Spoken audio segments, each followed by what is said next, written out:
नमस्ते, hello everyone and welcome back to my channel. तो आज मैं जो टॉपिक के बारे में बात कर रही हूँ, आई थिंक बहुत सारे गर्ल्स ये प्रॉब्लम फेस कर रहे हैं और मैंने पहले भी कुछ वीडियोस बनाए इसके ऊपर। तो I think it is very important because ये सिचुएशन जो है ऑफ अ ब्रेकअप वो बहुत ही एक क्रिटिकल सिचुएशन होता है और आपको समझ में नहीं आता कि जब आप अपने बॉयफ्रेंड के साथ ब्रेकअप करते हो तो उस वक्त क्या होने वाला है, वो किस तरीके से रिएक्ट करने वाला है। बिकॉज बहुत सारी गर्ल्स के लिए उनका फर्स्ट रिलेशनशिप होता है एंड वो लोग को बहुत टेंशन होता है कि पता नहीं मेरे बॉयफ्रेंड क्या करने वाले, मतलब कैसे रिएक्ट करने वाले हैं, कहीं उन्होंने मुझे कुछ गाली वाली तो नहीं दी, क्या करने वाले, मुझे बहुत डर लग रहा है। सो इन टुडेज वीडियो मैं आपको कुछ चीज़ें बताने वाली हूँ that you need to keep in mind and you need to prepare yourself so well that अगर ये चीज़ें होते हैं तो what you need to do in such situation. तो ये वीडियो को एंडिंग तक ज़रूर देखना बिकॉज आई एम श्योर इससे आपको बहुत हेल्प मिलने वाला है। और अगर आपने मेरे चैनल को अभी तक सब्सक्राइब नहीं किया है तो सब्सक्राइब भी ज़रूर करना। तो सबसे पहली बात, जब आप ब्रेकअप करने वाले हो अपने बॉयफ्रेंड के साथ and you want to do it in a way that he doesn't end up feeling hurt and आपको लगता है पता नहीं वो क्या करने वाले हैं, क्या कैसे रिएक्ट करने वाले हैं, तो you need to be prepared to listen. I know एक टेंडेंसी होता है, एक साइकोलॉजिकल माइंडसेट होता है कि जब आप ब्रेकअप करने वाले हो, जब आप अपने बॉयफ्रेंड को ये बोलने वाले हो कि आप ब्रेकअप करना चाहते हो, तो वो पॉइंट पे ना आपके मन में ये होता है कि बस बकबक करना है, मतलब आपको बस बोलना है और ख़त्म करना है टॉपिक को। नहीं, अगर आप सिर्फ बोलोगे और आप ये सोचोगे कि बस बोल के हो गया ख़त्म, बात वहाँ पे ख़त्म नहीं होने वाला है। Because for your boyfriend too it will come as a shock. तो you need to be prepare to listen.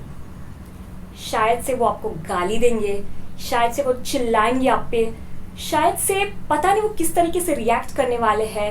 तो अगर वो बहुत कुछ सुनाता है आपको, मतलब जब आप बोलते हो कि पता मैं ब्रेकअप करना चाहती हूँ, I want to move on for so and so reasons, तो बहुत शायद से आपको सुनाने वाले हैं। So you need to be prepared for it. आप ऐसा मत सोचो कि मैंने बोल दिया और उसके बाद ख़त्म हो गया। नहीं, अगर वो बोलेंगे, अगर वापस आपको सुनाने की कोशिश करेंगे तो जस्ट लिसन। मैं ऐसा नहीं बोल रही हूँ कि सुन के एक कान से सुनो दूसरे कान से निकालो। आप उनके बात को समझने की कोशिश करो, वो क्या बोल रहे हैं। अगर आपको गाली दे रहे हैं तो आपको उनको काम डाउन करना पड़ेगा, यू नीड टू काम हिम डाउन। लेकिन अगर वो अपना पॉइंट आपके सामने रखना चाहते हैं, शायद से वो आपको कन्विंस करना चाहते हैं, तो पहले आप बस सुनो, आप रिएक्ट मत करो, पहले आप शांति से उनकी बात सुनो। Okay, the second thing is you need to be prepared for the different kinds of reactions. तो एक रिएक्शन शायद से आपके बॉयफ्रेंड जो देने वाले हैं इज एन एंग्री रिएक्शन, मतलब बहुत गुस्सा आने वाला है कि ये क्या है, ये क्यों, वाई, मतलब ब्रेकअप क्यों करना है। और गुस्से में शायद से वो आपको कुछ ना कुछ बोलेंगे या फिर आपके फैमिली के बारे में या आपके फ्रेंड्स के बारे में कुछ ना कुछ गलत चीज़ें बोलेंगे। तो वो टाइम पे आप रिएक्ट मत करो, आप वापस उनको बैक आंसर मत करो या फिर you don't say things that will again and up hurting him. Because understand that ये सिचुएशन में उनको शॉक हुआ है, वो बहुत ही सैड फील कर रहे हैं या फिर एंग्री फील कर रहे हैं। अगर वो एंग्री फील कर रहे हैं जस्ट काम हिम डाउन, मतलब आप बस उनको बोलो कि आप बस समझो इस बात को, मतलब आप रिएक्ट मत करो लेकिन आप उनको बोलो प्लीज़ आप मेरी सिचुएशन को समझने की कोशिश करो।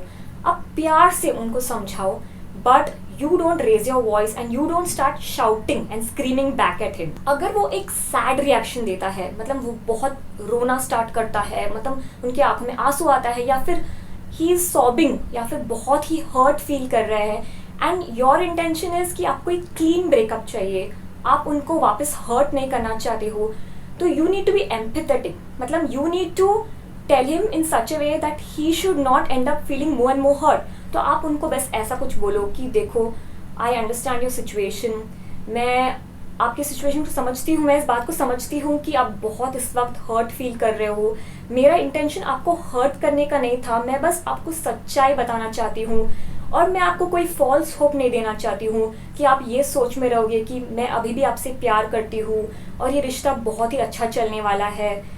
सच्चाई तो ये है कि ये रिश्ता नहीं चल रहा है for so and so reasons, but I don't want you to feel hurt and I don't want you to be in the dark. अगर आपके बॉयफ्रेंड कुछ ऐसा रिएक्ट करते हैं कि वो आपको बोलते हैं दैट प्लीज़ बेबी, मतलब आई प्रॉमिस मैं चेंज करूँगा, आई नो मैंने ये गलती की है जिसकी वजह से आप खुश नहीं हो रिलेशनशिप में, पक्का प्रॉमिस मैं तो चेंज करने ही वाला हूँ, ये वो वगैरह वगैरह, आपको वो प्रॉमिसेस देता है। लेकिन वो टाइम पे अगर आपने मतलब पूरा मन बना लिया कि मुझे तो ब्रेकअप करना ही है, ख़त्म करना है मुझे रिश्ते को, तो you can not melt at that point of time. अगर आप ये सोचो कि मैं चल पिघल रही हूँ या उसको मौका दूंगी, then it might not work, because वो पता नहीं, फिर वो आपका पर्सनल सिचुएशन होता है। लेकिन अगर आपने मन बना लिया तो आप उनको ये बोलो कि देखो मैंने अपना मन बना चुकी हूँ, मैंने बहुत सारे आपको मौका दी है रिलेशनशिप में, I have kept on giving you chances, लेकिन मैंने आपकी तरफ से कुछ चेंज नहीं देखा and I want to end it because I can not waste your time और माई टाइम फर्दर। मैं हमारा इमोशंस, हमारा टाइम वेस्ट नहीं करना चाहती हूँ। तो आप डटी रहो, मतलब यू बी फर्म दैट मुझे तो एंड करना ही है।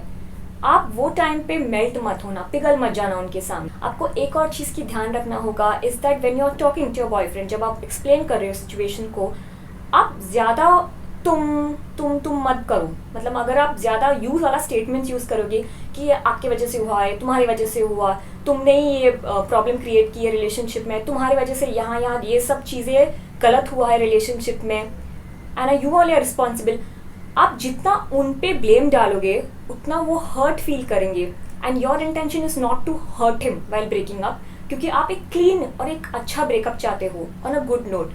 तो आप जितना भी स्टेटमेंट्स यूज़ करोगे, आप ऐसा बोलो कि ये मेरे वजह से हुआ है, मैं चाहती हूँ कि ये रिलेशनशिप एंड होना चाहिए क्योंकि मैं शायद से इस वक्त खुश फील नहीं कर रही हूँ, आई एम नॉट हैप्पी। आप जितना भी स्टेटमेंट्स यूज़ करोगे, make sure you say it with your own nervous me I, क्योंकि उससे एटलीस्ट साइकोलॉजिकली उस लड़के को हर्ट फीलिंग नहीं होगा कि उनका गलती है।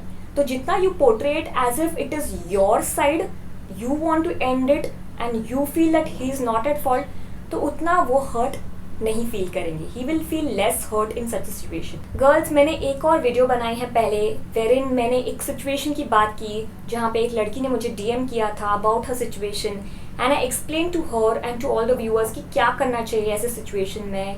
तो आप वो वीडियो ज़रूर देखना of how to break up with your boyfriend without hurting his feelings।